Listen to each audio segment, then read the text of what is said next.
Selamat datang di channel Simar Imam. Sembari mendengarkan tinggalkan like dan komentarnya bosku. Jangan lupa pasang headset kalian. Siapkan kopi dan camilan. Lupakan kenangan tentang mantan.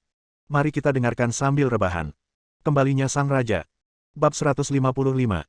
Benar, cepat minta maaf pada Su Chen. Setelah dipukul oleh Xiao Ning, Feng Shaolin tidak berani melawan. Wanita ini adalah pejuang langsung dari Brigade Pengawal Yan Huang, dan dia hanyalah orang yang bertanggung jawab atas cabang Jiangnan.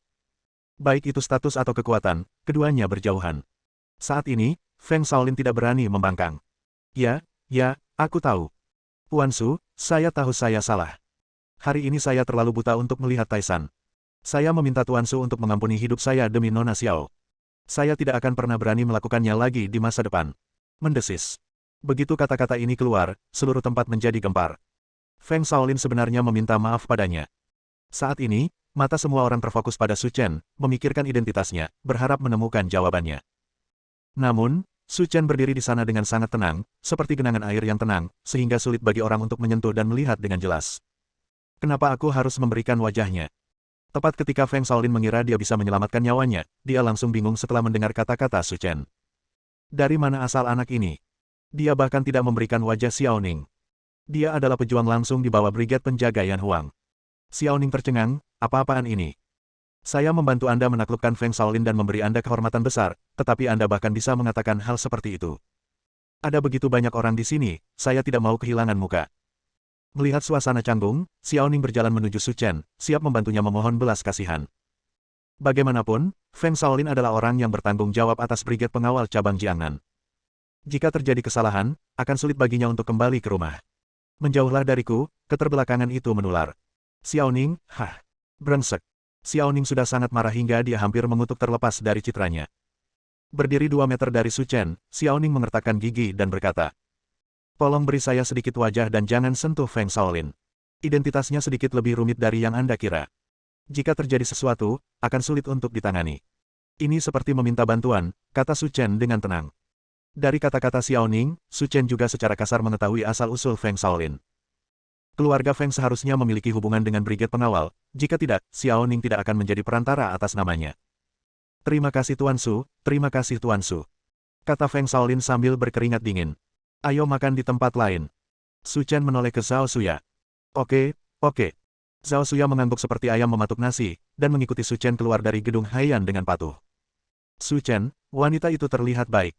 Dia tidak terbelakang seperti yang kamu katakan, kata Zhao Suya dengan sedikit penyesalan. Itu saja. Mereka bilang payudara besar berarti tidak punya otak. Dia sangat kecil dan masih tidak punya otak. Aku tidak tahu bagaimana dia melakukannya. Meskipun kedua orang itu berbicara tidak keras, Xiao Ning masih mendengarnya. Bajingan ini. Suhuku sudah 38C, jadi aku terlalu kecil. Pada saat ini, Xiao Ning tidak peduli jika Su Chen mengatakan bahwa dia mengalami keterbelakangan mental.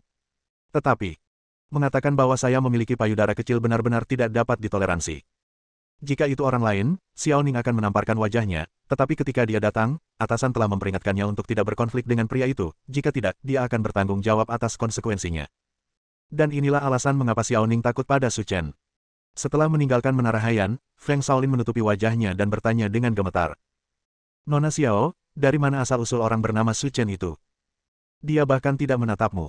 Feng Shaolin sangat bingung. Secara logika, dengan identitas Xiao Ning, dia seharusnya tidak takut pada siapapun, tapi mengapa dia menjadi penakut dan sangat takut setelah melihat pria itu? Ini sungguh mustahil. Melihat kekuatan manapun di Tiongkok, mustahil Brigade Pengawal menjadi seperti ini. Setelah mendengar kata-kata Feng Shaolin, Xiao Ning merenung lama dan akhirnya berkata, "Jangan tanya apa yang tidak boleh kamu tanyakan. Ingatlah bahwa pria itu bukanlah seseorang yang bisa membuat keluarga Fengmu tersinggung. Jika dia mau, apalagi kamu, meskipun itu seluruh keluargamu, dia bisa membuatmu tidur semalaman." Menghilang. Nona Xiao, saya tahu orang ini bukanlah sesuatu yang dapat membuat kami tersinggung, tetapi Anda adalah pejuang langsung dari Brigade Pengawal. Mungkinkah Anda? Aku juga tidak bisa melakukannya, begitu pula seluruh Brigade Pengawal kita. Mendengar ini, Feng Shaolin merasakan badai di hatinya. Dia tidak percaya bahwa ada seseorang di Tiongkok yang membuat Brigade Pengawal begitu ketakutan. Jadi siapa dia? Kekuatan apa yang dimilikinya? Xiao Ning sangat marah pada Su Chen hingga dia tidak tega lagi untuk makan. Seorang pria berjalan ke sebuah kafe di mall, memesan secangkir kopi, dan duduk diam selama 1 jam. Kali ini organisasi tersebut mengirim dirinya ke Layang hanya untuk memberitahu Su Chen dan memintanya untuk tidak menyerang keluarga Wu. Namun, setelah percakapan hari itu, Su Chen tidak menganggap serius kata-katanya. Tapi akhir-akhir ini, saya belum pergi. Saya hanya ingin meluangkan waktu untuk berbicara dengan Su Chen, berharap dia menerima saran saya. Bagaimanapun, keluarga Wu memiliki kekuatan yang sangat besar, dan mereka memiliki koneksi yang kuat bahkan di tengahnya. Jika keluarga Wu hancur di tangannya, maka masalah ini akan seperti badai kupu-kupu, memicu tornado yang tidak terduga mungkin itu di luar kendali. Namun, melihat sikap Su Chen hari ini, akan sulit baginya untuk mendengarkan pendapatnya. Xiaoning merasa sudah waktunya melaporkan masalah ini. Setelah menekan serangkaian nomor panjang di ponselnya, Xiaoning memutar nomor eksklusif Brigade Pengawal. Bagaimana situasinya? Setelah panggilan dilakukan, sebuah suara yang dalam bertanya. Pemimpin, misinya gagal. Xiaoning berkata dengan nada meminta maaf. Orang di ujung telepon merenung sejenak, lalu berkata setelah beberapa detik. Apa yang dia katakan? Dia sama sekali tidak memperhatikan keluarga Wu, tapi untungnya dia masih belum tahu kalau masalah ini dilakukan oleh keluarga Wu. Tapi menurutku, dengan kemampuannya, jika dia ingin menyelidiki masalah ini, dia akan segera Anda dapat menemukan kepala keluarga Wu. Setelah mengatakan itu, Xiaoning berhenti dan berkata dengan ragu-ragu. Dan dia juga berkata, apa katamu? Dia juga mengatakan bahwa jika brigade pengawal kita masih ikut campur dalam masalah ini, maka dia akan mengirim tentara salib ke sana. Apa? Tentara salib?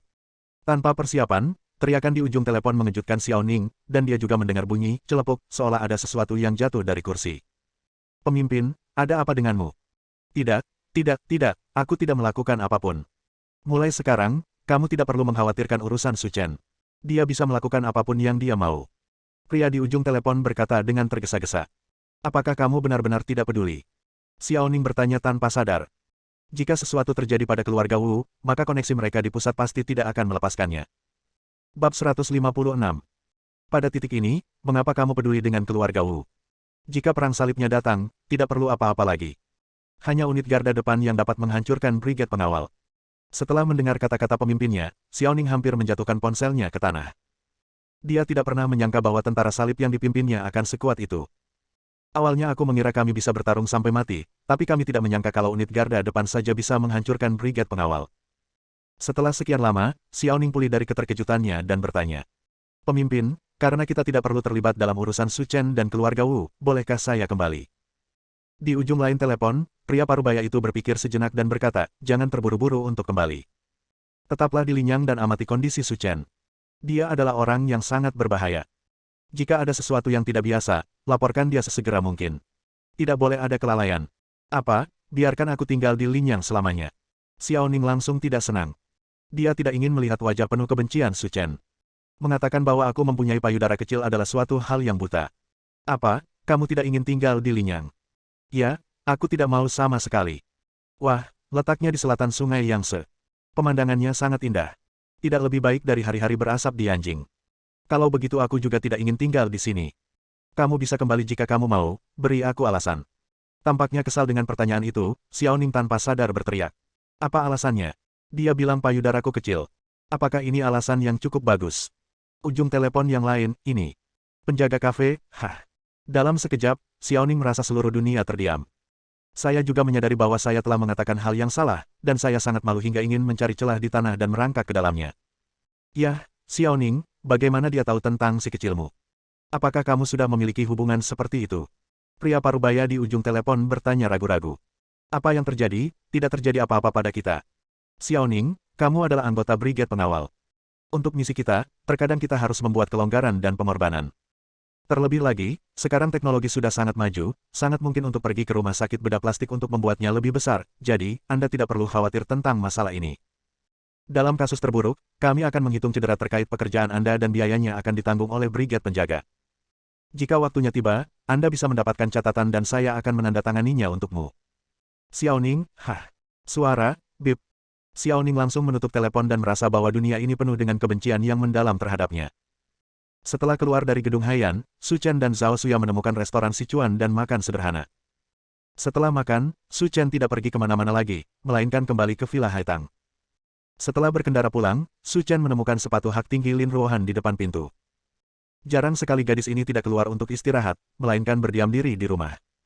Tapi begitu dia memasuki pintu, dia mendengar semburan tangisan dari atas, dan Su Chen mengerutkan kening.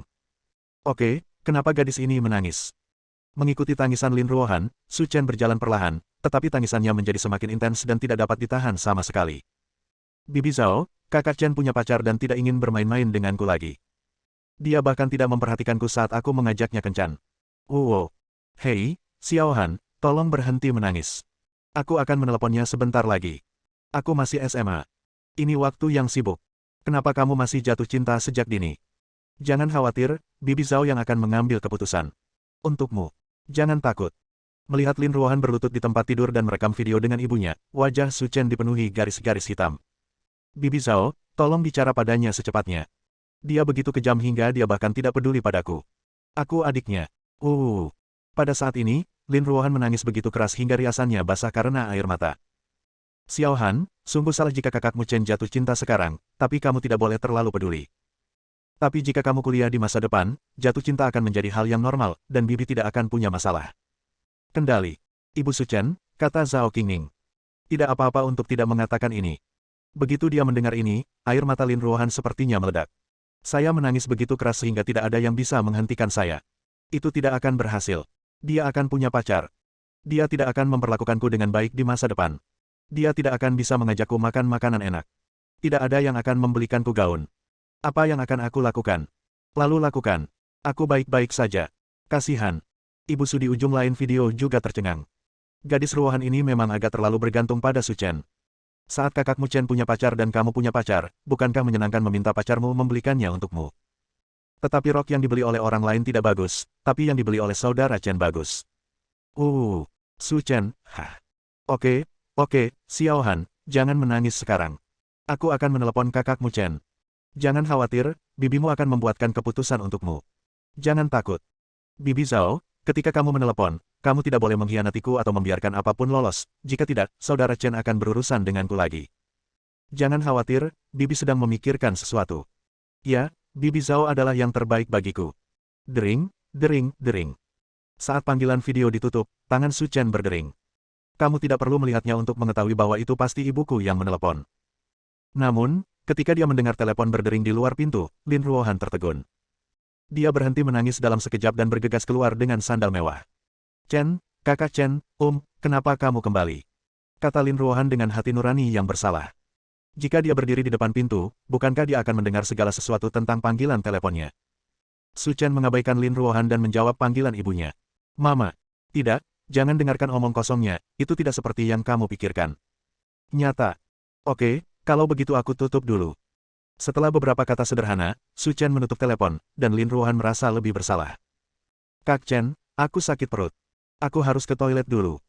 Setelah mengatakan itu, Lin Ruohan berlari menuju kamar mandi, tapi ditangkap oleh Su Chen. Kapan aku akan mendapatkan pacar? Karena dia tertangkap basah, Lin Ruohan menolak untuk disiram air mendidih. Dia mencubit pinggangnya, mengangkat kepalanya tinggi-tinggi, dan berkata dengan marah. Kenapa tidak? Aku melihatnya hari ini. Kamu dan dekanmu pergi berbelanja pakaian. Siapa bilang membeli pakaian dianggap sebagai hubungan antara pacar? Aku belum pernah melakukan hal-hal ini padamu, bagaimana dia, orang luar, bisa melakukan ini? Apa yang bisa saya lakukan? Dia bersikeras membiarkan saya pergi. Setelah mengatakan itu, Su Chen langsung kembali ke kamar tidur dan tidak mengurus Lin Ruohan lagi. Lin Ruohan melompat dengan marah dan berteriak keras, jangan pergi, kamu menyakitiku, kamu harus memberi kompensasi padaku. Bersambung.